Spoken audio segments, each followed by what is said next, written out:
ሰላም እንደምን አላችሁ? እኔ ዳዊት ፈትሉ እባላለሁ። ከአመታት በፊት በሶፎስ አፍሪካ በተፈጠረልኝ ኦፖርቹኒቲ ከስራዎች ቀይሬ አሁን በጣም ጥሩ የምወደው ስራ ላይ ያለሁኝ አንድ ፖቴንሻል ያለኝ ወጣት ነኝ።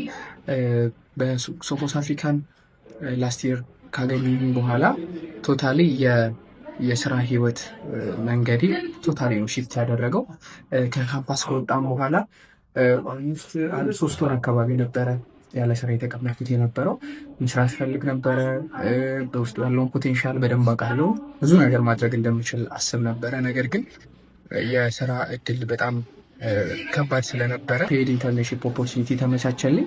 በዛ ኢንተርንሺፕ ኦፖርቹኒቲ ኦልሞስት ለ6 ወር ያክል ከሰራሁኝ በኋላ በጣም ጥሩ አሪፍ የሆነ ኮሚኒኬሽን አሪፍ የሆነ ስራ እዛ በመከወኔ ቶሎ ሌላ ድርጅቶች አፕሮች ማድረግ ጀመሩ። እኔ ከዛ በኋላ የምወደውን የምፈልገውን ፖዚሽን ላይ ፐብሊክ ሪሌሽን እና ማርኬቲንግ ላይ አሁን ሊድ አደርጋለሁኝ። በስሬን ሰዎች አሉ ምናምን በጣም ቆንጆ አድቫንቴጅ ላብራቶሪ ላይ ፐርማነንት ስራ ያለው ማለት ነው።